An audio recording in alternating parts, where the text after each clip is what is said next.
Hello, this is Stephen Piazza. I am the artistic director and conductor of the Los Angeles Symphonic Winds, and I'm welcoming you to the fourth in a series of live streams that will show you members of the Los Angeles Symphonic Winds and some great music from the past and the present.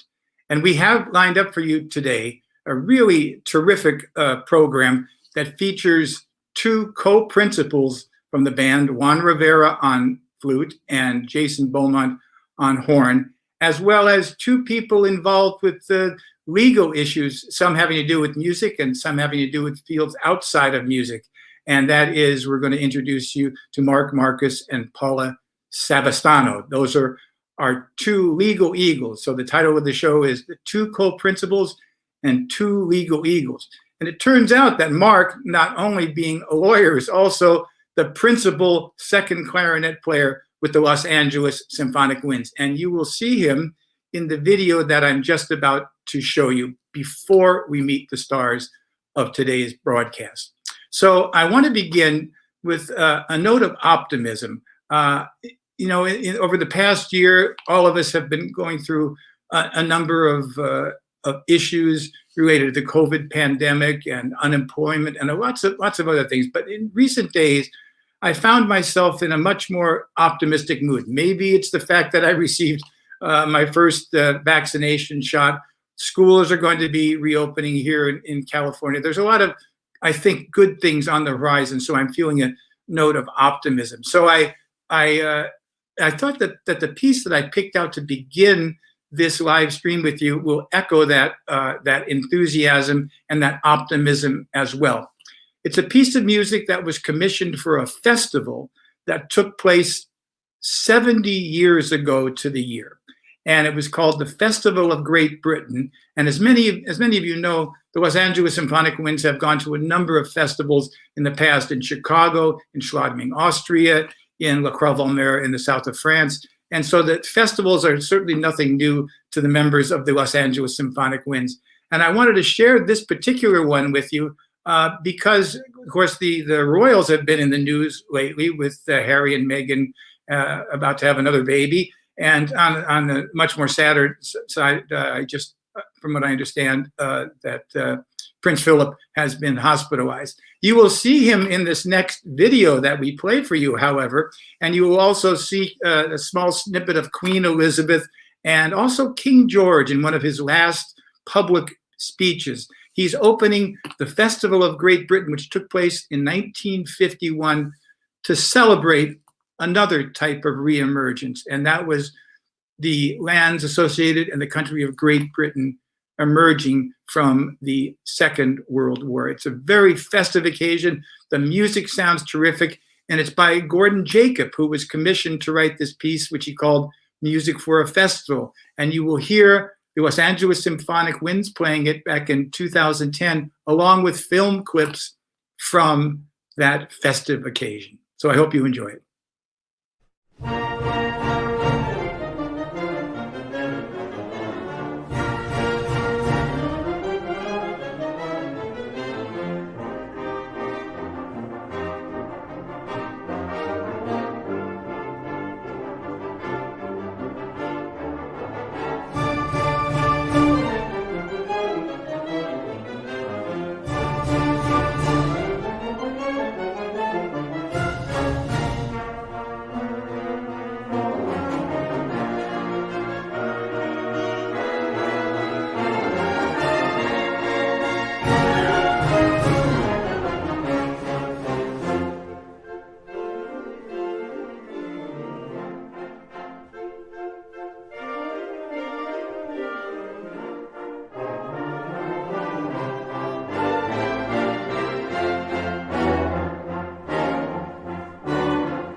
Well, that must have been quite an event. I'm reminded very much of another event that took place in San Francisco in 1915, as a matter of fact. And that was the so-called Pan-Pacific Exposition that was held to celebrate the fact that San Francisco had emerged from that 1906 earthquake. And all of the participants in tonight's show, I believe, were part of that festival that we played up in San Francisco in 2015 or 2016, I believe it was. In any event, I hope you enjoyed that. It was great to put it together, to also have a sense of shared time with our neighbors to the north in Montecito, Prince Harry and Meghan, although I'm not quite sure how friendly any of us are with Ellen DeGeneres and Oprah Winfrey and the others that live up there. Nonetheless, they're just up the street or perhaps just up the highway. Okay, so let me begin now with introducing you to some of our guests today. And the first person that you're going to meet is just a terrific flute player who has an interesting past. Where he came from, he went to school and did some things in Texas, and then played in an orchestra in Juarez, Mexico. And I'd like you, if you have comments about what he's going to say, please make the comments or ask the questions. We'll try to get to them. But without further ado, let me introduce you to my good friend and distinguished colleague, Juan Rivera. Hi, Steve. Welcome aboard, Juan. It's great to have you here. So one of the times we met early on in our relationship as conductor and principal flute player, you told me about some experience you had in an orchestra just south of Texas. And perhaps you would like to share that with us and the reputation that orchestra had. Yeah, so there was an incredible feature on NPR where they interviewed our conductor and some of the musicians, and that's where they got the quote for Juarez's Symphony as one of the most dangerous orchestras in the world. And it was a great experience. People were really thirsty for some art and classical music. So the area is a very, how can I say, drug lord situations where our consulate, in fact, was murdered there, I believe in 2008 or 2009. So it was a very militarized area of Mexico in Ciudad Juarez. And it was, they happened to open a concert hall right around that time, which again, was a bad timing, but the concert hall was absolutely gorgeous, all wood structure with glass, gorgeous place, and they needed an orchestra to start playing there. And the nice thing was that for our first concert, when we opened it in that hall, the line was out the building, all around the block. I mean, people were really ready to have something positive in the area, and it really helped, make everyone experience some beautiful music, some happiness in the area that I know has been going through a lot, especially during that time, which is around 2008 to 2010. Well, now let me ask you, so obviously at some point you left that orchestra and you ended up joining the Los Angeles Symphonic Winds. How did you find us from Texas to Juarez to Woodland Hills? Well, I guess, of course, I went to Baylor for my undergrad. Then I played in the Waco Symphony there, moved back home in El Paso. I played in the Las Cruces Symphony. I was a sub on the El Paso Symphony. And then I got offered the position there with Juarez. And so I played there for, I want to say, about 2 years. After that, I ended up moving to California with hopes of, going to graduate school over here. And I just remember one of my clarinet friends that I made mentioned the group to me, and he was like, they're a large group, so I don't see why they wouldn't need you. And so I just decided to show up and audition one day at when we were back at Pierce College.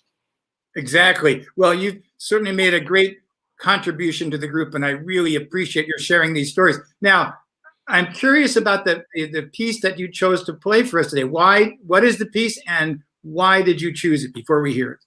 Sure. So this is from the flute partita from Bach, and I chose the first movement, the Allemande. Of course, you know, in music history, a lot of Bach's suites are usually dance movements. An Allemande is a type of dance.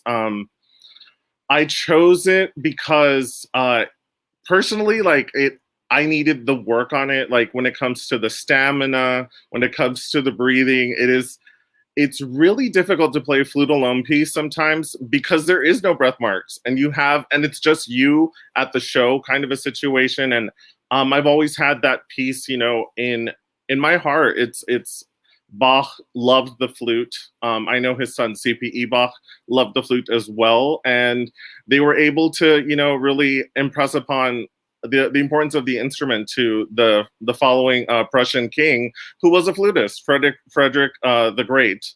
And so it's just a great time for flutes around that time, between the Baroque and the Rococo, and it's really inspiring as a flutist.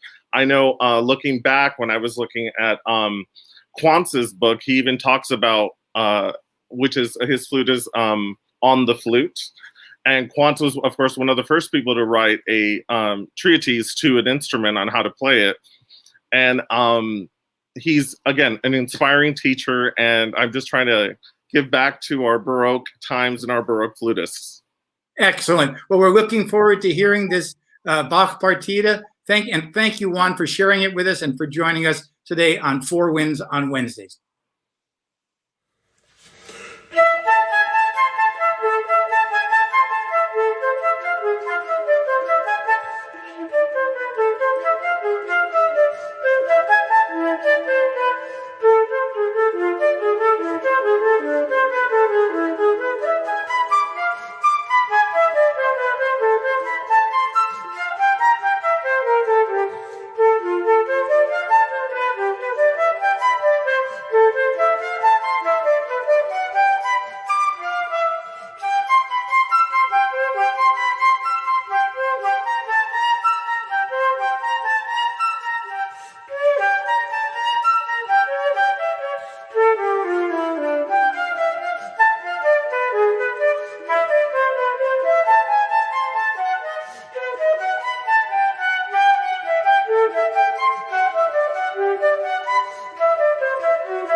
Well, thank you, Juan. That was just great. And earlier in the broadcast today, I mentioned our affinity for Great Britain and the fact that we've actually performed in a number of cities, not only in Italy and Paris and other places that I mentioned, but also in London and England and Scotland as well. And that's really a great tribute to you and the LA Winds for all the great job that you've done. And I even want to give a shout out to a place that we toured on one of our tours a number of years ago, that we have someone by the name of Pavel who was listening in on this broadcast from also from the Czech Republic. Thank you, Pavel, for joining us today. That's just great. Welcome to California. All right, so now I want to introduce you to the Legal Eagle part of today's live stream, and we're going to introduce you to attorney Mark Markus, and also someone who works in the entertainment industry, musicians and artists who deal with copyright laws and royalties and all those kinds of things. So please join me in welcoming both Mark Markus and Paula Savastano to Four Winds on Wednesdays. Hello, Steve. Hi, Steve. Welcome. Thank you guys for being here today. I really appreciate it. And Mark, it was great to see you representing the 2010 Los Angeles Symphonic Winds in that Gordon Jacob performance earlier. Thank you. Was that 2010? Wow. Yeah, wow. So thank you for the great job that you did. And if you don't mind, I'd like to begin with you, if I may. Some of you in our audience may know that the type of law you practice is bankruptcy law. And in these times that we're going through with COVID and unemployment, people losing their jobs and all sorts of financial difficulties, how has that affected your practice, if at all? Well, it honestly hasn't affected it too much at the moment because there's been so much government moratoriums on things like, people getting evicted and foreclosures on mortgages and things like that. So honestly, things have, from my perspective, have been quite slow, over the past year or so, which is fine by me. I suspect that, and on top of that, there's been a lot of, the unemployment, the government unemployment stipend has been, pretty high in the state and federal. So, so anyway, there hasn't been that much going on, but I suspect there will be in the future once all these perks and moratoriums expire. So. Excellent. Now, maybe you could also give us just a little advice about how to avoid needing your services at any time in the future. Some of us run into certain financial difficulties, but what can we do so that we don't get ourselves in a position that we might have to need you at some time in the future? Not that I'm trying to chase business away from you, Mark. Right. No, of course I'm always happy that people don't need my services. The best thing to do is obviously you want to try to manage your money, as best you can, and don't get overextended, don't get too much credit. But honestly, most of the time, most of the people that come to me, it's a situation that's through no fault of their own. It's unexpected circumstances. It's unexpected medical, debt, for example, or they have a certain amount of debt that they have that's very easy for them to service while they're employed, and then all of a sudden they're unemployed. And I guess the one suggestion I would make at this point, specifically, is that there's a lot of what I think banks and landlords are calling for deferments or forbearances on loans, and I've run into this with a lot of my clients with their mortgages, and people think, oh, well, that just means I don't have to pay it, and that's not true. If you're able to make the payments, you should make the payments. I think people are going to run into an absolute brick wall fairly soon when all of these deferments run out. They're going to owe all of the retroactive payments that they owe on their mortgages or their rent to their landlords. Now, of course, there may be some laws that abate that, if Congress makes such a law, but that's my concern right now, is that people are unnecessarily missing payments that they think they don't have to make. I see. Okay, thank you, Mark. Now, I'd like to bring Paula into this conversation because you work with artists primarily. How, if at all, has the recent pandemic and recent changes in the law, from what I understand, affect what you do in terms of copyrights and royalties and pay to the people that you represent? Well, there's been a lot of change in terms of synchronization licensing, which means syncing a song with a film or TV, since film and TV production has been stopped, primarily almost for a full year. A lot of that income has ceased to exist. However, there's been some positives along the same line in that a lot of people are performing on live streams and a lot of people are streaming a lot more music. So our income has actually increased on the streaming side where it's dropped on the synchronization side. So there are positives and negatives. I believe that our streaming will continue to stay high once we get back to live things. People will realize how easy it was to stream their music and have music always. So there will be, I think, a carryover for the income increase for that. There's also a new legislation that came into effect January 1st called the MMA, or the Music Modernization Act, which basically allows for our digital service providers to pay where payment was actually difficult previously. Now they're working on blanket licenses for a bulk of the streaming services, the on-demand streaming services, and they've actually pushed our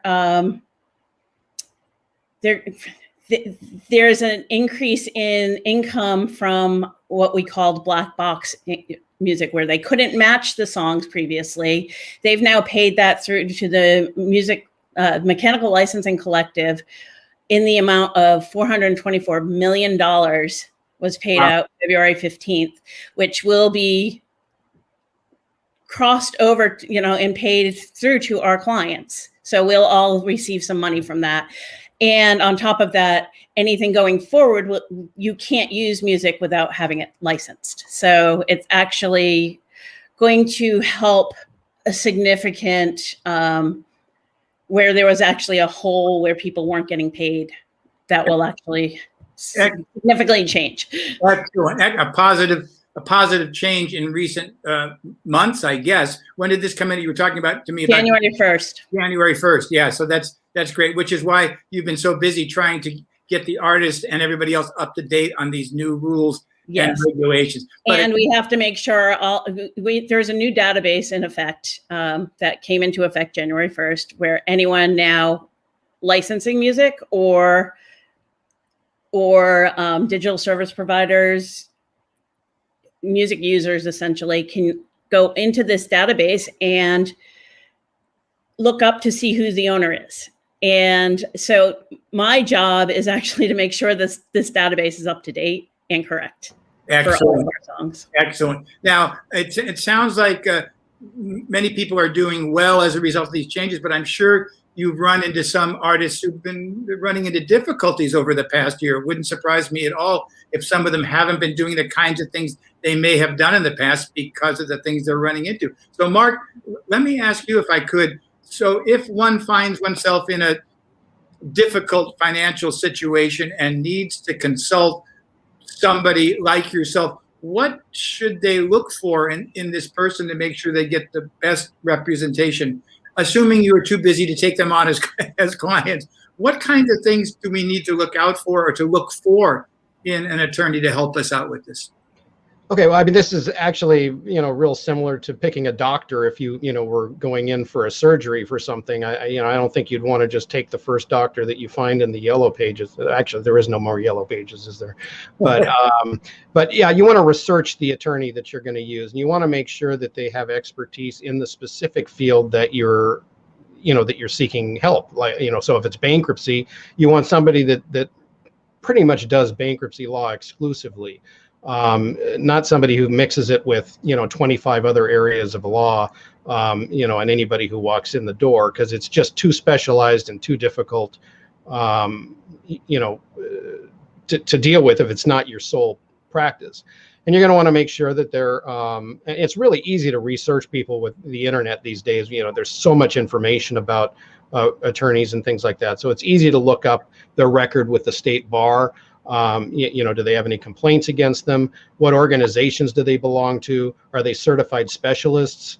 You know, these are all important things to look at when you're deciding on, you know, who to choose. And you should also have multiple consultations with different attorneys to you know, see if one's a good fit for you. You know, there's certainly no problem with seeking more than one input. Excellent. Then I was curious though, since there are people in my family who are associated with the law and their various aspects of it, what drew you to this particular field in law as opposed to litigation or trial lawyer or torts or anything else? What was it that drew you to this to help people out of these situations? I got hired. It's really that simple.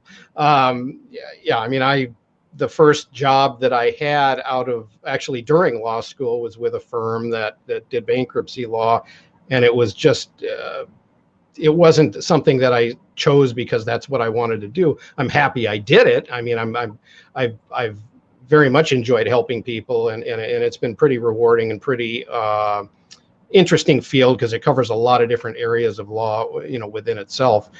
Yeah, I got into it, you know, more or less accidentally. Excellent. Well, it seems to be working out. And Paula, this the same question to you, because this seems like kind of a specialized thing that a lot of people don't know about, copyrights and royalties and streaming things and contracts and all that stuff. What brought you into that? Because I know what a terrific flute player you are. Mark's a great clarinet and saxophone player. But what brought you into this aspect of the musical world? I was in my senior year at Boston Conservatory for flute performance, and actually had a hand and arm injury that made me realize the fragility of our bodies. And I started to think, oh, I need something to fall back on. So I went back to school at University of Miami for music business, and actually discovered in my very first day of classes that I loved copyright. And basically the rest is history. Even though I still love to play, my career, I love what I do. It's challenging for me and it's exciting. And, you know, I fell in love with it and moved to New York City and started a career. Excellent. Now, is there anything that you can share with us that because of all these copyright issues and streaming this and YouTube this and Spotify that and all that stuff, is there anything that we should know about that, things we might avoid or try to avoid that would prevent the artist from monetizing what they do to make a living? Actually, most of these services are now currently protected by blanket licenses. So if you put something up on YouTube now, pretty much there's a blanket license in place. However, if you're going to just put some content up on your own website, that's not helpful. So if, say, LA Winds was to just embed a video instead of putting a YouTube link up, the artist won't be able to monetize on that. Excellent. I see. All right. That helps. And I think there was a question that came in from Susan. I don't have it in front of me, so I don't know what she asked, if we can see that. Oh, okay. So here it is. Can you see that, Paula, and take a look at it? And perhaps yeah. She says, I made the mistake of releasing a new track on YouTube and no one buys it. They just stream it for free or play it on their playlist. This new digital paradigm is so confusing, she says. No one actually purchases music anymore. It's all about the streaming income. And Susan, call me and I'll tell you how to monetize on it. But there are ways to monetize your streams so that you get money. Things like adding an advertisement to it. If it's your own music, if you're your own creation, the MMA and the MLC will actually help to pay this through going forward. So it's really important to have all your I's dotted and T's crossed, or I's crossed and T's dotted, as I like to say, in terms of making sure everything's registered properly, not just with copyright, but with performing rights societies, including Sound Exchange, BMI, ASCAP, CSAC, and making sure that your music is set up so that you can collect on it. Excellent. Well, listen, it was interesting to hear from Susan. As many of you know, Susan is the co-principal flute of the Los Angeles Symphonic Winds with Juan Rivera, whom we heard earlier. Well, I want to thank both Paula and Mark for sharing this with us. They'll be back later on, and if you have questions or comments to ask them, by all means, sign on to YouTube and ask your questions. We'll be happy to answer them. But at this point, I want to thank both of you for joining us, and I want to introduce you to the next of our co-principals, and that's going to be Jason Beaumont, our co-principal horn player. So let's welcome Jason Beaumont to the live stream. Hi, Steve. Thanks for having me. My pleasure. Thank you for being here. And listen, I want to thank you for especially, you were one of the great contributors to the series that we did, which was titled Summer Sounds of the LA Winds, which of course turned into the fall sounds and the winter sounds of the LA Winds. But your demonstration of horn and the intricacies of it and the playing was just stunning. And I want to thank you for doing such a great job with that. Thanks. Well, it was a lot of fun to put together, other than having to listen to my voice for so long during editing. That's right. Now, we had a chance to talk, gosh, it seems like a long time ago, and probably it was at this point, when the LA Winds were rehearsing at the Sherman Oaks Women's Club. We would oftentimes, after the rehearsal, go and hang out at a place called Pineapple Hill. And that place made the news recently because the woman that owned the place was, of course, told to shut down her operation, even though she had areas outside for people to sit in. And right next to where she was, one of the big film companies had set up, and she was really ticked off. So many of us in the audience may remember that. I remember having such a good time talking with you about what you do. And in fact, I was curious about how you got into the production end of these things, because I know you probably started out as a music major, I'm guessing, but how did you get into the things you do with photography and filmmaking? Right. So in middle school, my friends and I, we used to make movies, back in the VHS tape days. And we even made a feature-length film over one night, at a sleepover, and we're waking up in the morning and trying to finish it up while our parents are outside honking the horns, ready for us to go. So that got me interested in it. And then I didn't really touch it for a long time. And then I bought a DSLR camera that had video capabilities on it. So with some of those same friends, we started doing the 48-hour film projects, which different cities have them. And you assemble a team, and you go in on a Friday night, you draw a genre out of a hat, and you have 48 hours to make a short film from scratch. And so we started doing those, and I just kind of got hooked and made a career of it after that.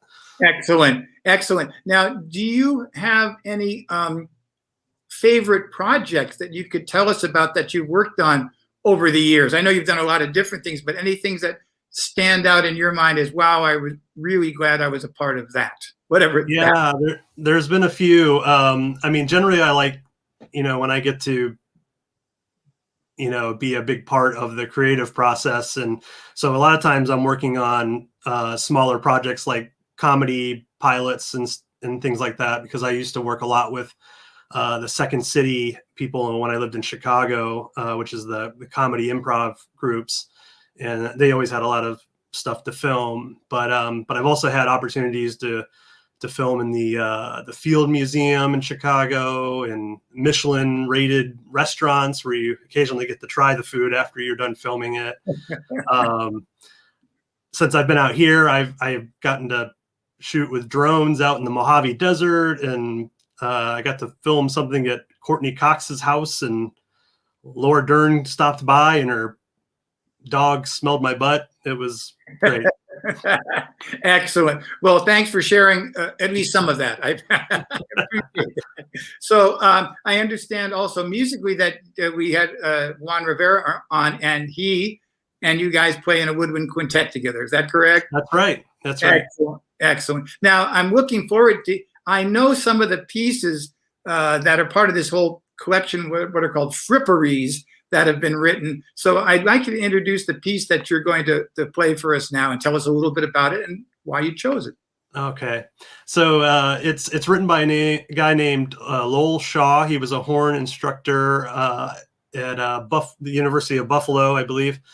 And he used to occasionally have to sub with big bands on trombone. And he was always disappointed that there wasn't more swing music for the horn. So he remedied that by writing in his own, pieces, and he wrote them for solo horn, for two horns, which he called bipperies, and tripperies for three horn, and fripperies for four horns. And so what I'm going to be performing is it's a series of solo horn solos called Just Desserts, and this is number 7. And they also have an optional bass part, so I've got a little help on this one. Excellent. Now I want to thank you for showing up and sharing your stories and your music with us today. And Jason will be back at the very end of the program to say goodbye. And if you have any questions, I'm more than happy to have you send them in through YouTube or Facebook, and we'll answer those questions. But let's take a listen to a really fun piece that Jason has put together for us today. I'm going to need a little help here from my friend Ryan.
Well, that was a lot of fun. Thank you so much, Jason, for your contribution. And before we introduce all of the participants in today's program for them to say goodbye, I want to remind you of how of the next 2 weeks, the performance we're going to give.